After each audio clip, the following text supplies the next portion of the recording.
Pakistan, China, America হাসিনাকে হটানোর জন্যই তিনটে দেশের নাম হচ্ছে।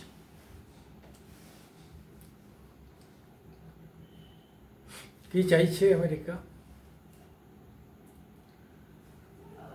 বা চায়না? আমেরিকা একসঙ্গে কাজ করবে এটা তো বিশ্বাস হয় না। কিন্তু চায়নার স্টেকটা সব থেকে বেশি বাংলাদেশে।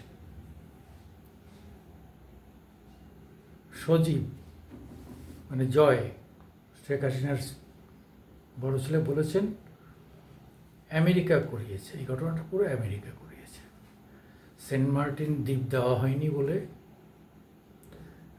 নাম না করে হাসিনা বলেছেন যে সাদা চামড়ার লোকেরা আমার উপর ক্ষুব্ধ, কারণ হচ্ছে আমি সেন্ট মার্টিন দ্বীপ দেইনি। এই দ্বীপে তারা একটা সৈন্য ঘাঁটি করবে আর কি, এয়ারক্রাফট নামবে, ওখানে থাকবে। অর্থাৎ ওইখানে সে ঢুকতে পারলে তাহলে মায়ানমার, বাংলাদেশ, ওদিকে আরেকটু এগোলে থাইল্যান্ড এই দিকটায় তার প্রভাবটা বিস্তার করতে পারবে, আর ইন্ডিয়ার ঘাড়ের উপর নিঃশ্বাস ফেলতে পারবে। এটা হচ্ছে বাইডেনের চক্রান্ত। কিন্তু তাহলে চীন সব থেকে বেশি ঋণ দিয়েছে বাংলাদেশকে। আজকে পদ্মার সেতু থেকে আরম্ভ করে যা কিছু, সব কিছুতে চীনের বিরাট ইনভেস্টমেন্ট। সব থেকে বেশি ইনভেস্টমেন্ট চীনের বাংলাদেশে।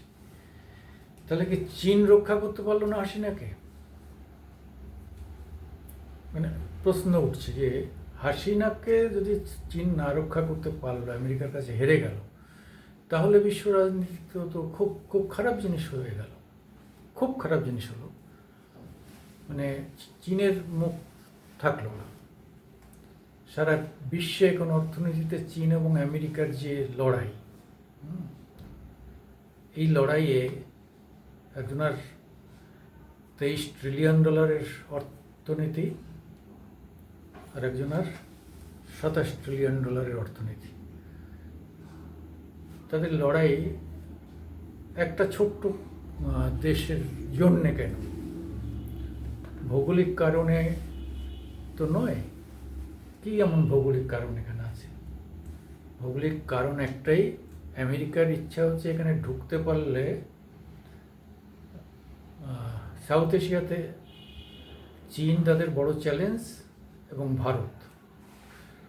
ভারত কথা শোনেনি। হাসিনাকে গত নির্বাচনে জিতিয়েছে, সাপোর্ট দিয়েছে, আমেরিকার কথা শোনেনি বলে আমেরিকা একটু চাপ সৃষ্টি করছে ভারতের উপর।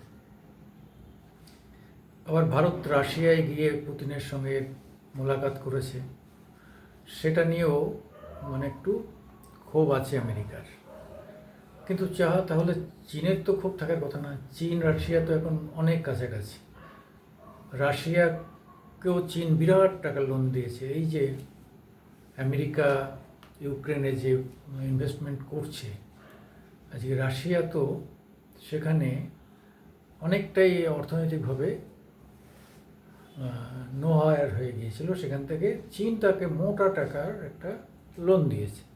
ঋণ দেওয়ার ফলে আজকে সে কিন্তু এখনও টিকে আছে যুদ্ধে।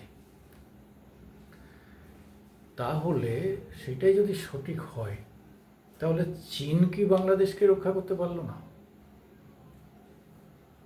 চীনের চরম ফেলিওর। তাহলে সাউথ এশিয়াতে চীন যদি এখানে আমেরিকার দাদাগিরিটা মেনে নিল, তাহলে কি হলো? শেষ পর্যন্ত হাসিনাকে মেরে দিতে পারেনি। ভারতের জন্য ভারতের রয়ের চাপে কায়দা করে তারা বের করে নিয়ে এসছে ঠিকই। আজকে আমেরিকা তাদের সব থেকে কাছের লোক, যাকে নোবেল দিয়েছিল, সেই ইউনিসকে দিয়ে আপাতত এটাকে রক্ষা করার চেষ্টা করছে। তাহলে সেনাবাহিনী কিন্তু পুরো আমেরিকার কন্ট্রোলে না। এটা মনে থাকে যেন। সেনাবাহিনীর মধ্যে চীনের প্রভাবও আছে, ভারতের ভালো মতো প্রভাব আছে, পাকিস্তানের ওখানে খুব একটা বেশি কিছু নেই। তাহলে এই যে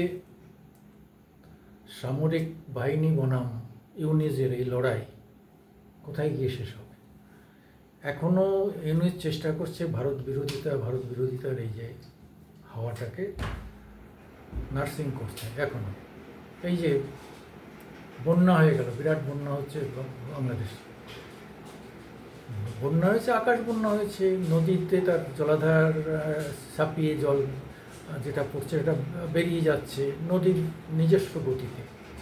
সেখানে ভারত তো এই গতি রক্ষা করতে পারবে না। কেউ পারে কোনো নদীর গতি কেউ রক্ষা করতে আটকে দিতে পারে?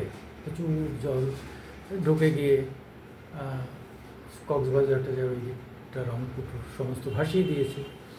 ফেনী নদীর জল, ওদিকে পদ্মা, মোহনা, পদ্মা, মেঘনা, যমুনা, তারপরে এদিকে ফেনী, সব জায়গায় জল বেড়েছে, সব নদীতে।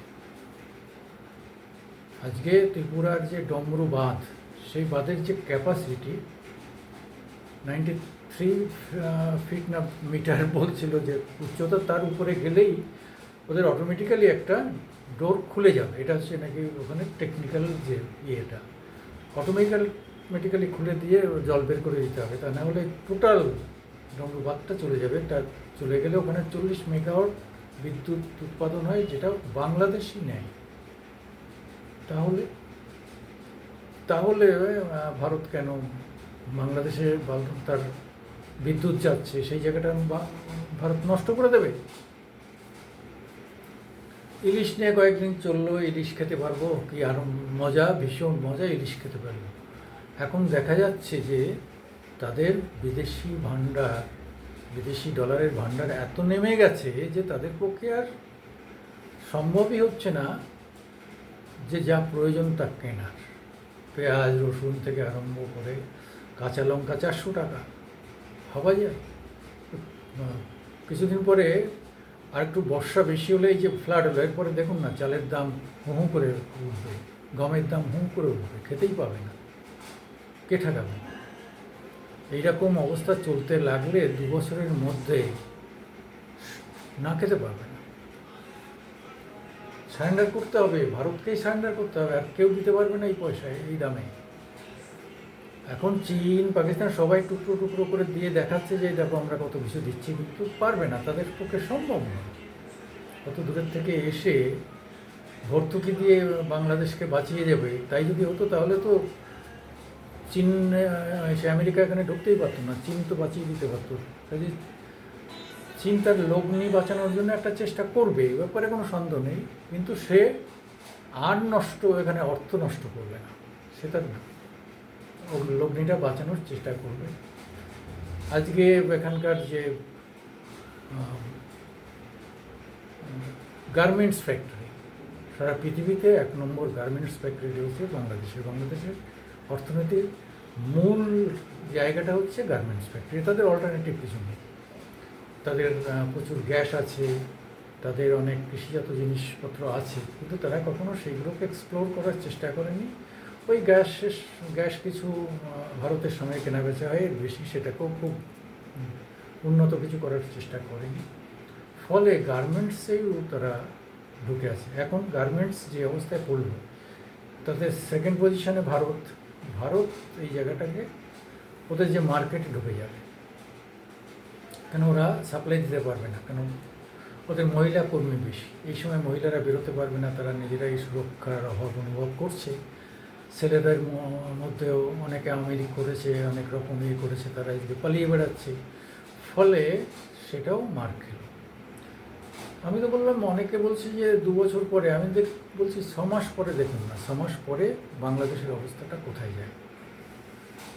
তারপরে নভেম্বরে যদি ট্রাম্প জিতে আসে, তাহলে পলিসিগতভাবে ভারতের সঙ্গে তার আমেরিকার একটা প্যাচ আপ হয়ে যাবে। তখন চীন বনাম ভারত আর আমেরিকা এই লড়াইটার শুরু হয়ে গেলেই তখন বাংলাদেশটা টেনে নেবে ভারত, তবেই মানে বাংলাদেশ বাঁচবে, তা না হলে বাংলাদেশের পক্ষে বাঁচার সম্ভব নয়। আর বাংলাদেশও অপেক্ষা করছে, ঠিক আছে, আমাদের বিরোধিতা করতে করতে দেখো একদিন ওই যে মুখে গালাগাল দিচ্ছে সেই মুখে একদিন আমাদের ভারতের জয়গান গাইতে হবে। আমি মামাটি মানুষ ইউটিউবের পক্ষ থেকে সুকুমার দেবনাথ আপনাদের সামনে আছি। দীর্ঘ 45 বছরের সাংবাদিকতার অভিজ্ঞতা থেকে পরিষ্কার বলতে পারি, আমরা চাই বাংলাদেশ সুজলা সুফলা বাংলা, সোনার বাংলা শব্দটা তো আমরা ওখান থেকেই পাই, বাংলা ভাষার আন্তর্জাতিককরণ বাংলাদেশ থেকে। কাজেই বাংলাদেশের প্রতি আমাদের অসম্ভব সম্মান, ভালোবাসা, সিম্প্যাথি রয়েছে। আমরা বাংলাকে আবার ঘুরে দাঁড়াতে দেখতে চাই এবং আমরা বাংলাকে আবার ফিরিয়ে আনব। ওই এখন হিন্দুদের উপর অত্যাচার করে করে এই যে মৌলবাদীরা একটা ভয়ঙ্কর চাপ সৃষ্টি করছে ভারতের উপর, যে ভারত যেন একটা ভুল কিছু করে ফেলে। ভুল আমরা করব না। কজনের চাকরি নেন, তারপর দেখা যাবে। তো আজকে দেখা যাচ্ছে যত হিন্দু প্রফেসর, যত স্কুলের টিচার সবাইকে কেউ কলমা পড়াচ্ছে, কাউকে রিজাইন লিখিয়ে নিচ্ছে, একটা মহিলা প্রধান শিক্ষিকাকে ছাত্রীরা ঘেরাও করছে। এই যে অবমূল্যায়ন, অর্থাৎ আজকে ছাত্রীদের মধ্য দিয়ে একটা শিক্ষা, একটা মোরালিটির শিক্ষা, আদর্শের শিক্ষা গড়ে ওঠে। বাবা মার প্রতি শ্রদ্ধা করা, শিক্ষকের প্রতি শ্রদ্ধা করা, সমাজের সিনিয়রদের প্রতি শিক্ষা করা, সেই মূল্যবোধ আজকে ধুলোয় মিশে গেল, শেষ। আজকে বাবা মায়ের আয়ত্তের বাইরে চলে গেছে ছেলে আর মেয়েরা, এবং এই ছেলে মেয়েদের হচ্ছে ওখানে নেশা আর ওই কলেজের ছেলেমেয়েরা বসে পড়ে থাকা, সেক্স করা, এই সব নিয়ে তারা পাগল হয়ে আছে। তারা ভাবছে কী জীবন পেয়েছে, কোনো বাধা নেই, হ্যাঁ, বাবা খাচ্ছি, সেক্স করছি, পড়াশুনো করতে নেই, সব স্কুল কলেজ ইউনিভার্সিটি সব বন্ধ। এই যে অবমূল্যায়ন, একটা জাতির যে ভয়ঙ্করভাবে অবমূল্যায়ন, এটা ওখানকার মুসলিম মুমিনরা চাইছে। তারা জানে ইরাকে শিক্ষার দরকার নেই, ইরানে শিক্ষার দরকার নেই, তালিবান আফগানিস্তানে তাদের শিক্ষা দরকার নেই। অধিকাংশ মুসলিম স্টেটগুলোর মধ্যে আরবরা একটু শিক্ষিত। পাকিস্তান একটা সময় শিক্ষাটা ভালো ছিল, এখন আর নেই। বরং একমাত্র দেশ বাংলাদেশ মুসলিম রাষ্ট্র হলেও সেখানে শিক্ষার হার সবার থেকে বেশি, কিন্তু সেটাও শেষ হয়ে গেল। আমরা খুব ব্যথিত। যাই হোক ভাই, আরেকবার বলছি, আমরা তোমাদের বন্যার জন্য ব্যথিত, যেসবভাবে বাচ্চা কাচ্চা নিয়ে যে ভয়ঙ্কর দুরবস্থার মধ্যে তোমরা আছো। আমাদের সহমর্মিতা থাকলেও আমরা যতটা পারি সাহায্য করব। আর ওইটাই কান দিও না যে ভারত জল ছেড়ে দিয়ে তোমাদের জব্দ করছে, তাহলে তো তোমাদের আরও বড় জায়গা ছিল, সেখান থেকে আরও জল ছাড়া যেত। তবে নিচের দিকে থাকলে, উপরের জল এসে আটকে গেলে নিচের দিকে যাবেই, জলের গতি নিচের দিকে। কাজে নিচের দিকে যে দেশ, তাকে এই পোহাতে হবে। তোমাদের বাংলাদেশের হাতিয়া সন্দ্বীপ সবসময় তলিয়ে থাকে, সবসময় ফ্লাড হয়। কেন? প্রত্যেক বছর ফ্লাড হয়, কারণ তারা একদম দ্বীপাঞ্চল, একদম সাগরের মধ্যে আছে, সাগরের মুখে আছে, সেখানে এটা হবেই। যাই হোক, আমি সুকুমার দেবনাথ আপনাদের সবার কাছ থেকে লাইকস, শেয়ার এবং সাবস্ক্রাইব করার জন্য আবেদন করছি। নমস্কার।